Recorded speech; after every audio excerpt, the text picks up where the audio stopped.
Pledge night at Delta Gamma was infamous for its intensity, but this year we decided to up the ante.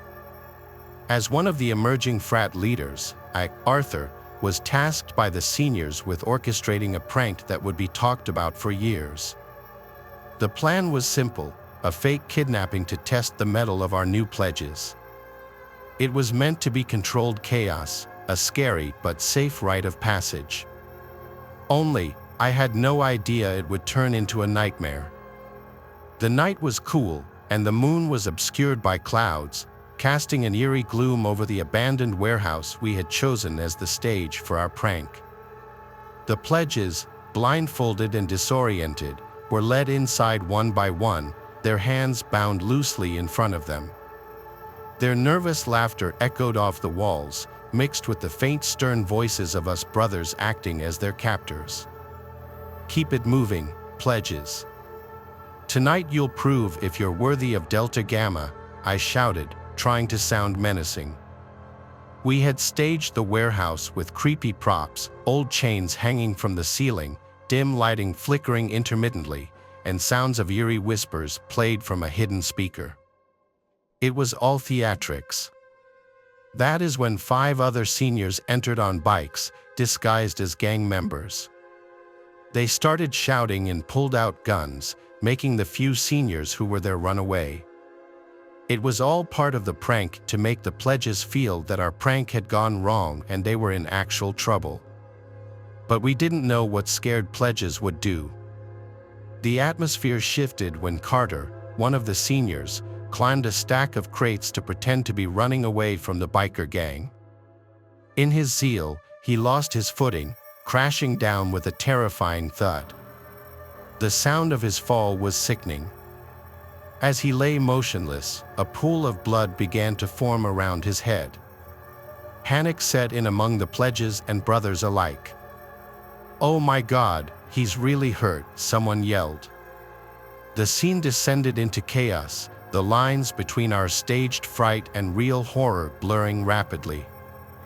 In the confusion, I noticed one of the pledges, Luca, his blindfold hanging around his neck, eyes wide with terror. He was breathing heavily, his gaze darting around as if looking for an escape.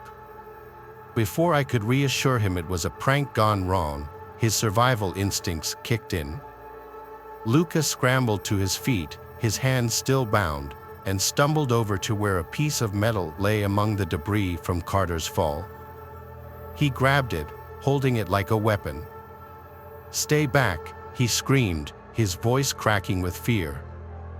"Luca, calm down, man," I tried to approach him, my hands raised in a calming gesture. But fear had taken hold of him, morphing into something dark and uncontrollable. He lunged forward, swinging the metal with wild energy. The first strike caught Saint, another brother, across the face. Blood sprayed as he fell, his scream cut short by the brutal impact. The sight of blood seemed to drive Luca further into his frenzy, his actions desperate and savage. "Luca, stop." But my shouts were drowned out by the chaos. Every attempt to subdue him was met with violent resistance. Each swing of his makeshift weapon was more frantic than the last, each connecting with a sickening crunch of bone and flesh. The warehouse, once filled with staged horrors, was now a scene of genuine terror. Brothers were down, groaning in pain or worse, unmoving.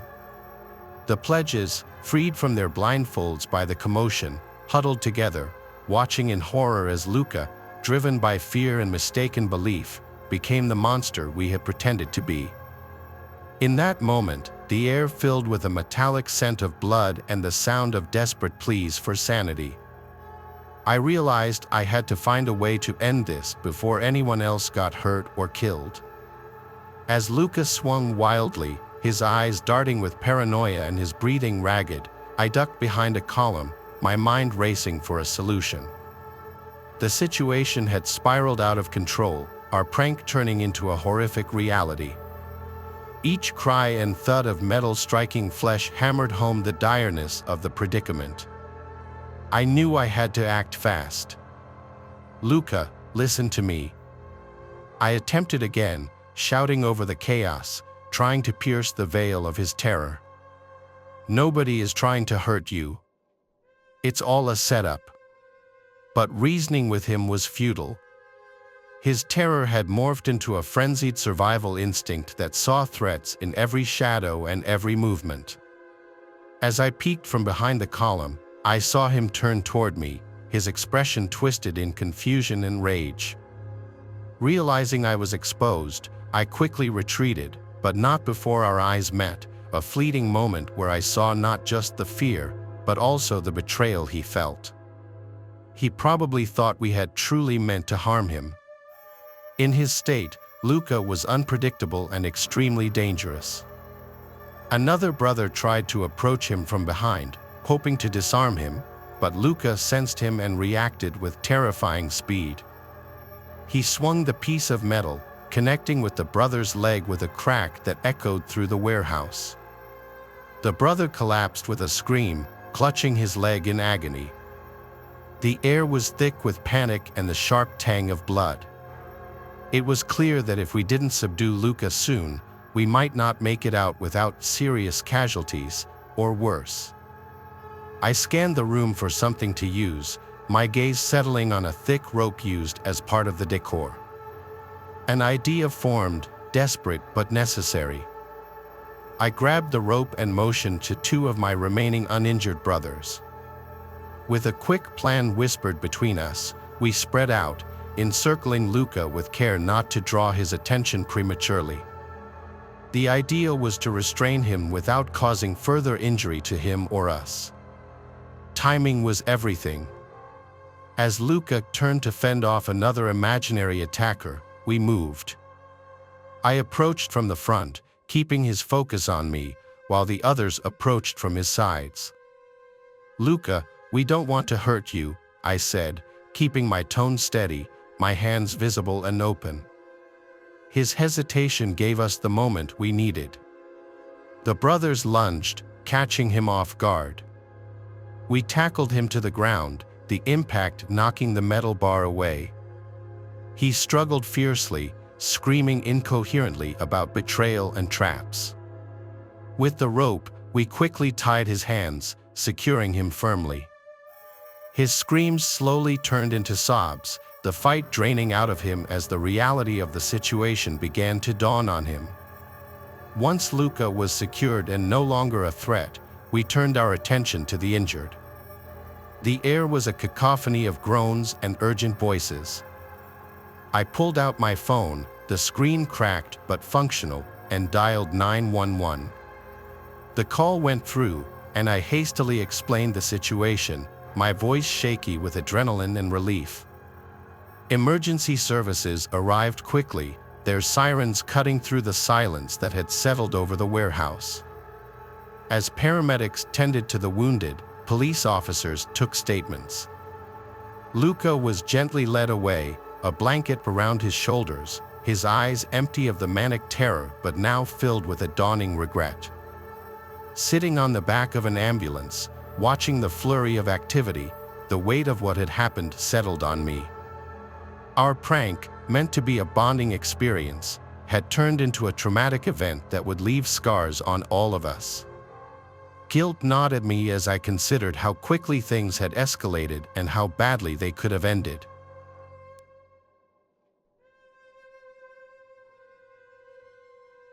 Within its hallowed halls, a fraternity known as the Order held sway, a group shrouded in mystery and power.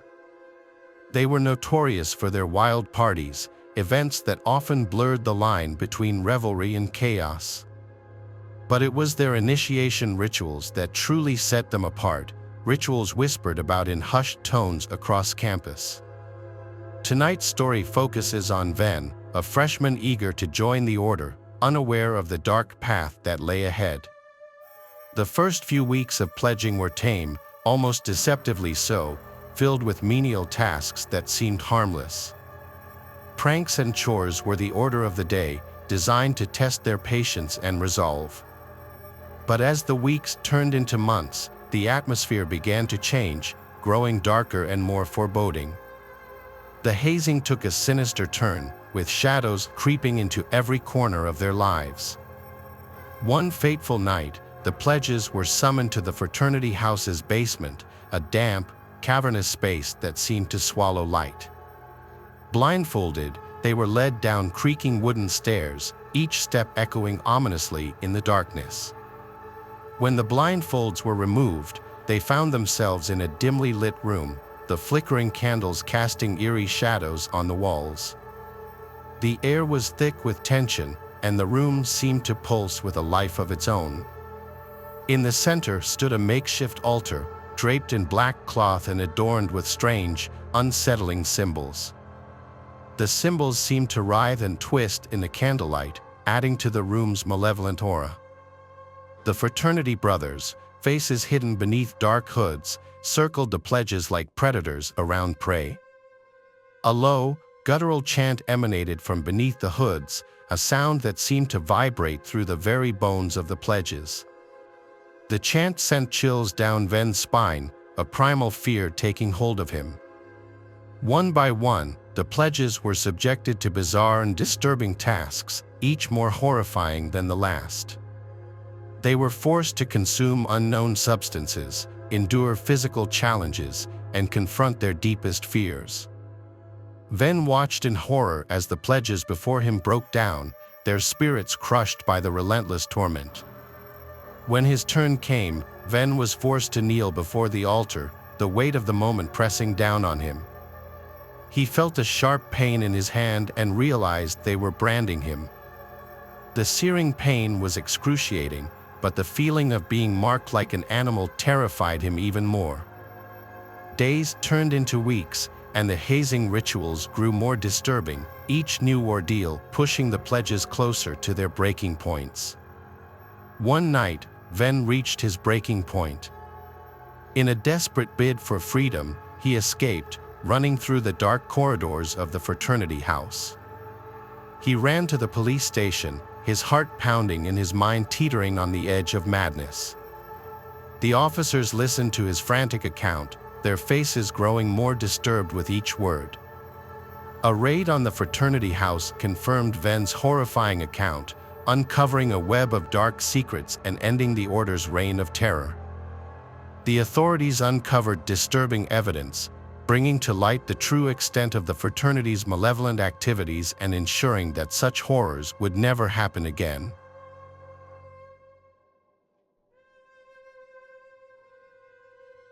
It was a Friday night like any other at Delta Psi, with the bass thumping through the grand old frat house and red cups littering nearly every surface. As one of the senior members, I, Zane, had seen my fair share of wild nights, but this one was special. It was our annual pledge invitation party, and everyone was buzzing with a mix of excitement and beer-fueled bravado. Caradoc, the pledge in question, was a quiet guy, not your typical frat star. Earlier that week, some of the guys thought it would be hilarious to make him wear a grotesque mask, a gnarled, twisted face that looked like it belonged in a horror movie, and parade him around campus. It was just a prank, we thought, harmless fun, but the look in Caradoc's eyes when the mask came off said otherwise. It was a mixture of humiliation and something else, something darker. The party was in full swing when I stepped outside for some air, leaving the cacophony of shouts and music behind me. The backyard was cooler, the moon a dim light filtering through the branches of the old oaks that surrounded our property. That's when I heard it, the softest whisper of a footstep behind me. I turned, expecting to see one of my brothers sneaking out with a freshman, but there was no one there. Chalking it up to the alcohol, I headed back inside. The hallway seemed unusually dark, the lights flickering as if straining against a sudden drain of power. A chill ran down my spine, the hairs on my arms standing on end. I shook off the feeling and pushed the heavy door to the main party room open. The scene inside had changed. The music still played, but there was a palpable tension in the air. I found Dwayne, one of my frat brothers, pale and shaken, staring at something on the floor. It was Rowan, another brother, lying motionless, a replica of the grotesque mask strapped to his face. A bolt, a Dan crossbow bolt, was lodged in his chest. What the hell happened? I gasped, my heart pounding as I knelt down beside him. Dwayne couldn't form words, just pointed towards the darkened corridor that led to the back rooms. He's here. Caradoc. With a crossbow, Dwayne finally stammered. The reality of the situation hit me like a brick. This was no longer a party, it was a hunting ground. The next few hours were a blur of chaos and fear. We found 3 more of our brothers, each isolated, each wearing a mask, and each cruelly picked off from the shadows with deadly precision. The party dissolved into a frantic scramble for safety as everyone realized that the frat house had turned into a trap. I rallied a group of guys, including Dwayne and Owen, our chapter president, to barricade the doors and call for help. But the phone lines were dead, and our cell signals were mysteriously jammed. We need to stick together and find a way out, I urged, trying to keep my voice steady. Dwayne nodded, gripping a baseball bat with white-knuckled hands. Let's do it. Let's get this psycho.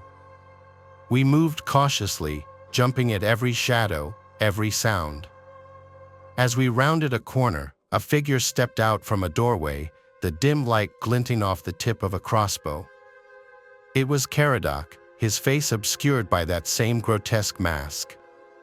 He didn't say a word, just raised the crossbow and fired. Owen screamed as he went down, a bolt through his shoulder, pinning him to the wall. Dwayne and I scattered, diving for cover, but I knew we were outmatched and outmaneuvered. In the chaos, a plan formed in my desperate mind.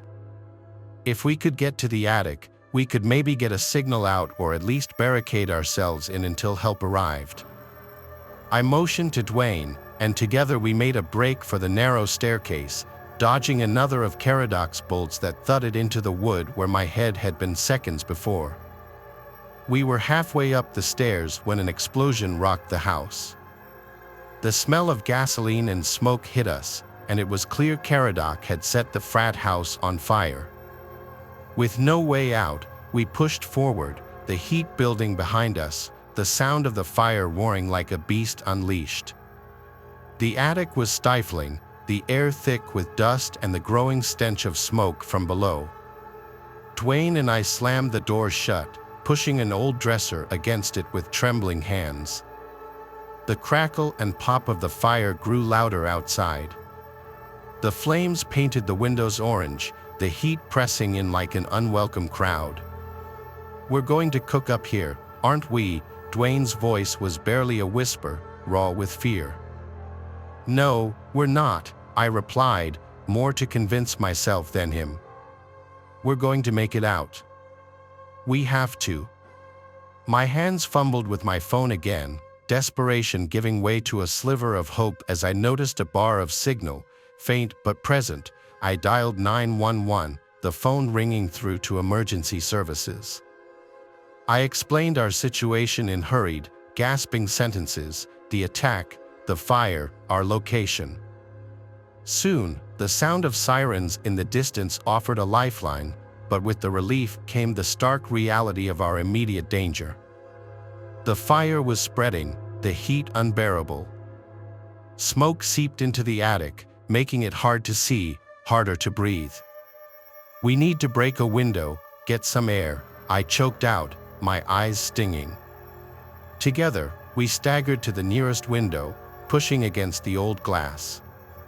It gave way with a crash, fresh air rushing in, battling the smoke that roiled around us. Below, the flickering lights of fire trucks and police cars pierced the night, a chaotic ballet of rescue and urgency. I leaned out of the window, shouting for help, my voice hoarse.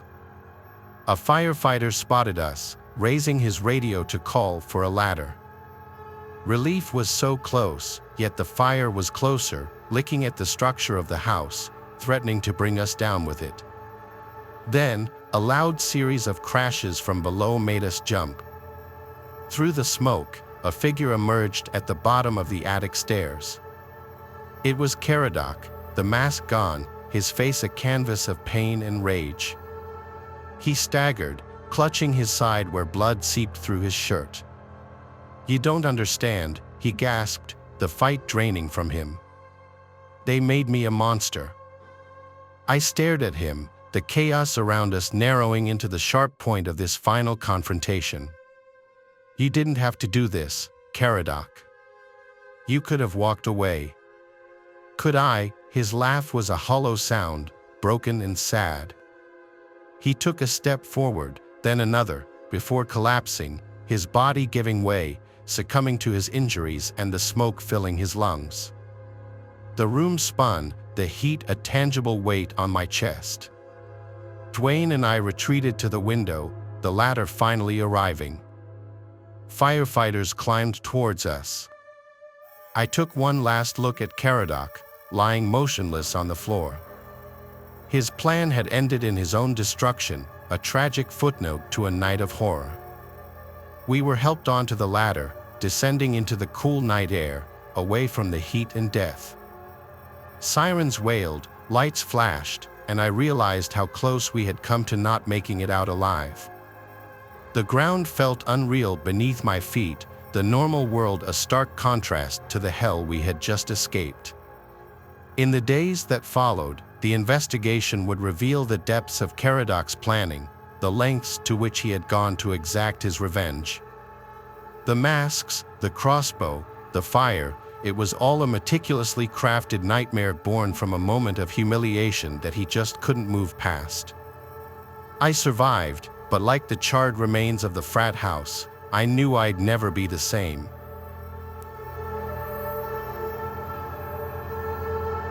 Thanks for watching the video.